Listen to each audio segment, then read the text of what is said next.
I heard somebody comparing Angry Joe to a sitcom and comparing his statement about you know what, guys, I'm burned out and I need a vacation, so bye bye. And somebody said, well, if it's a sitcom and the actors say, oh, you know what, I can't do it right now. So it's a Wednesday night and there is no show because the actor didn't feel like doing it. What this comparison is missing is that a sitcom is a group effort. It's a lot of people working on it. There is at least 6 to 10 writers. There are directors. There are actors, and there is a schedule. So, an Angry Joe is one guy. He has to write it, he has to produce it, he has to direct it, he has to edit it, he has to act in it. He has to do everything. And even with all that, a sitcom actors, sitcom people, all of them, producers, writers, actors, directors, editors, they get at least a 3 month vacation. So the season goes from September to May. It concludes, they get a summer off, 3 month vacation. Then they come back in September. In the second week of September, they write the first episodes, and the year starts. Now the Angry Joe show has been going for 9 years straight, without a break. So of course he can burn out, and he is just one guy. We should never forget that part. A sitcom, a show, a job involves a lot of people, where different duties are spread among several people. When you have one person doing everything, it is exhausting. So it is a miracle he lasted even this long.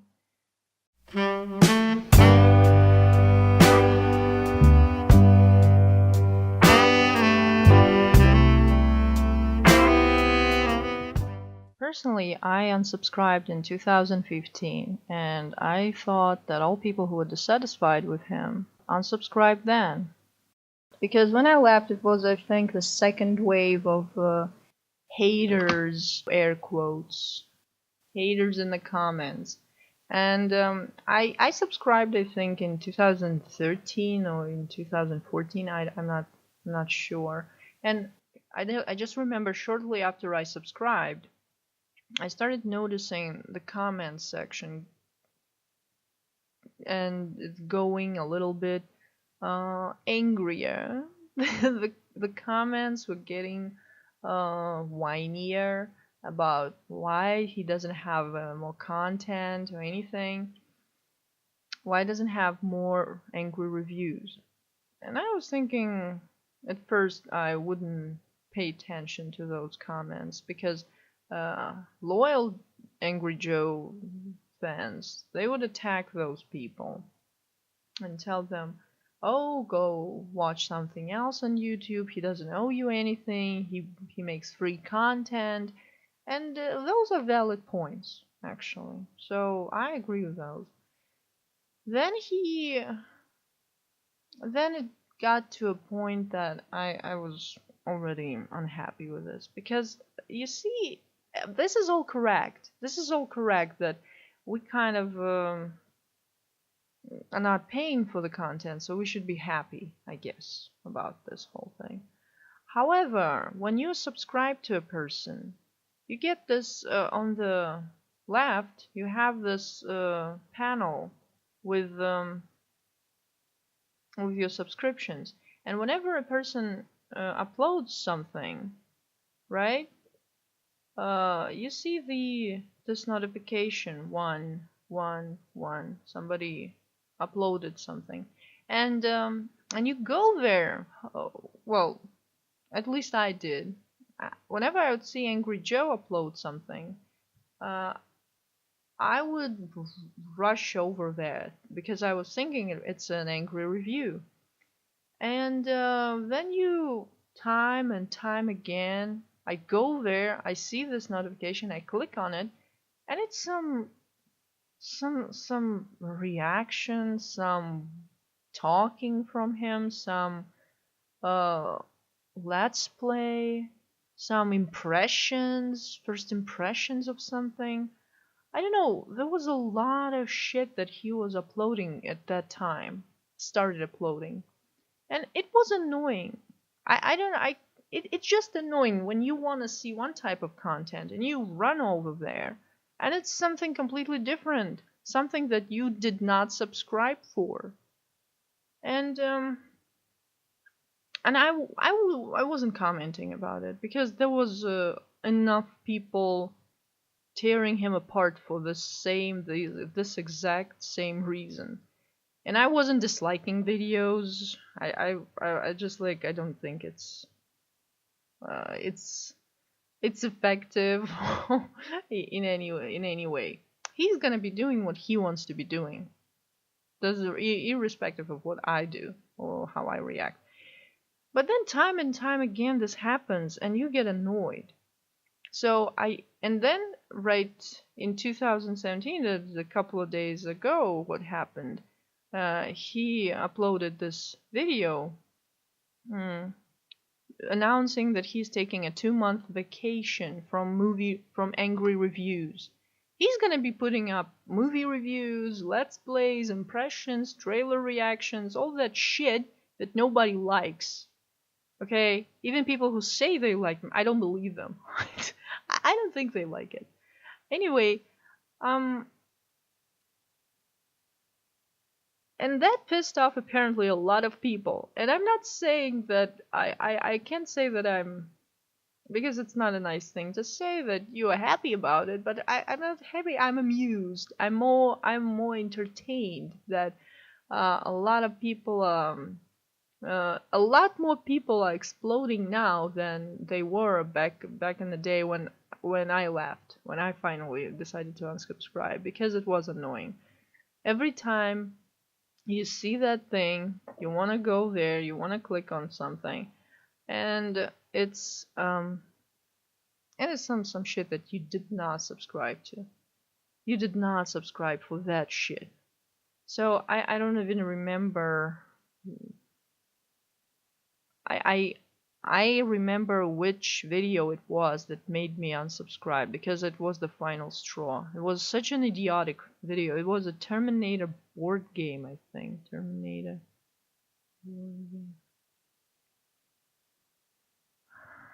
Oh, miniature game.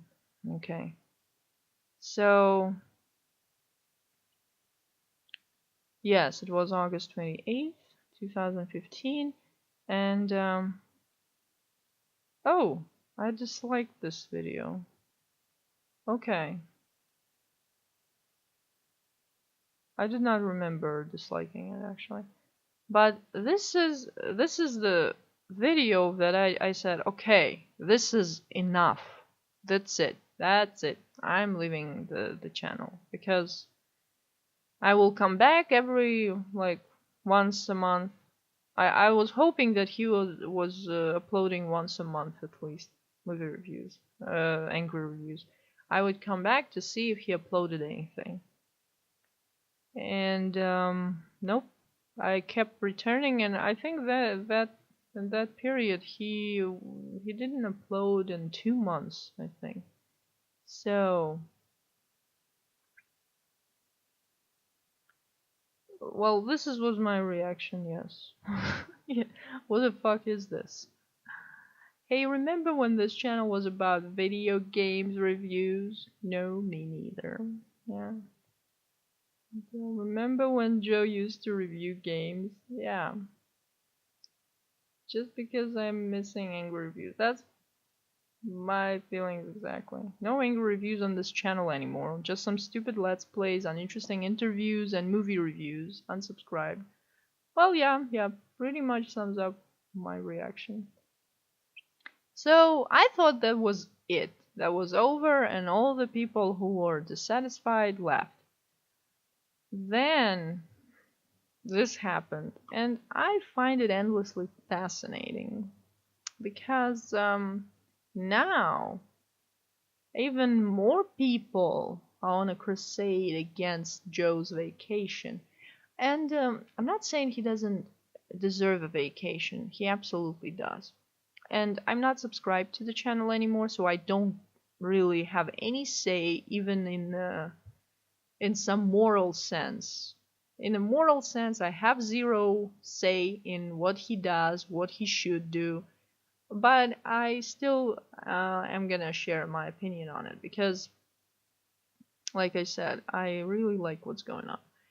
And he does need vacation. He really has been working nonstop for 9 years, and angry video game reviews are really, really hard work. And nobody else can do that because he is that show. Angry Joe is the angry review. Nobody else can be Angry Joe.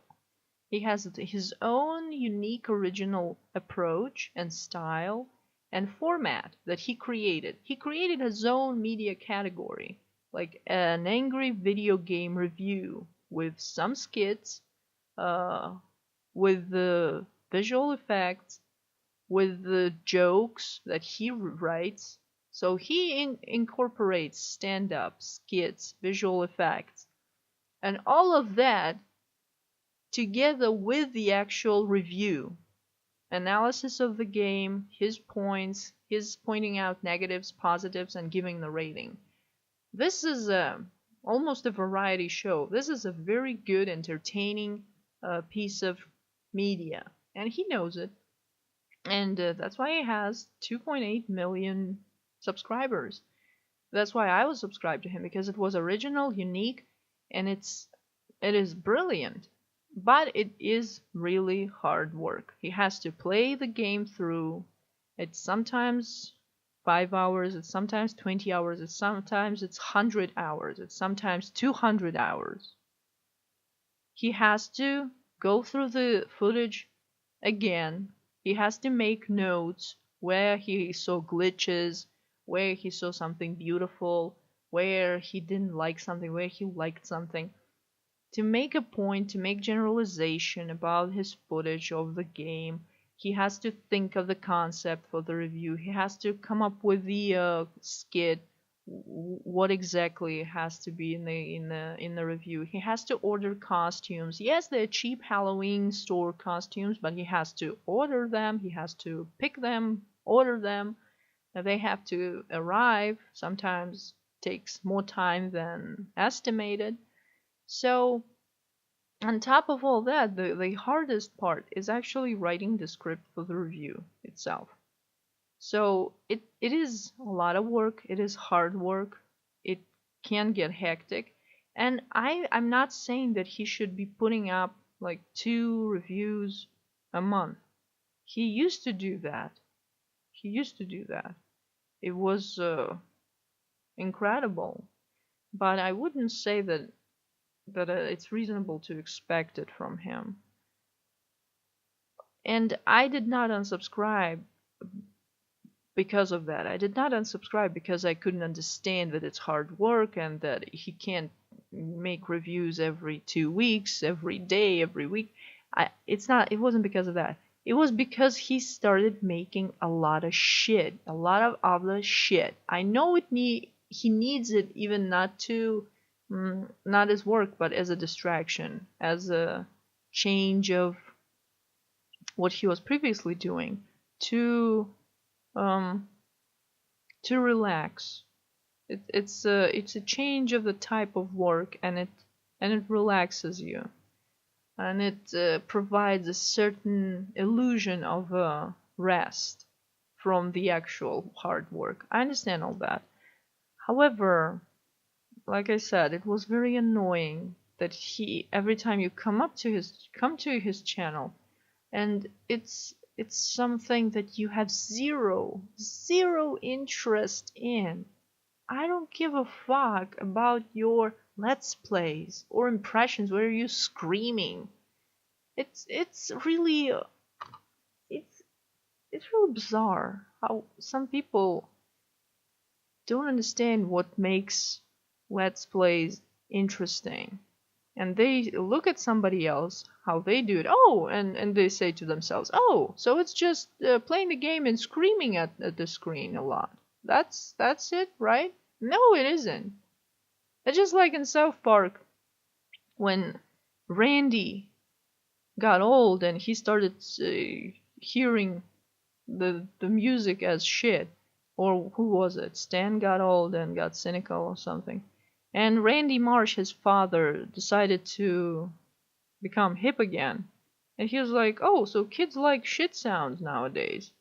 And he creates the music that sounds like shit. And the kids are like, what is this? What is this? So it is perfect, like everything South Park does, perfect metaphor for when a person has no grasp on what they're doing. Like they see something successful and they think, oh, this is what makes it successful. And they try to mimic it and replicate it, and they completely fail because they're replicating the surface. They're replicating uh, the outside visual, the what they see, the what they think makes it successful, not the core of it, it really, not what really makes it successful, and that's why they fail. So his Let's Plays is something like that, and his movie reviews. Back in the day, they were very interesting.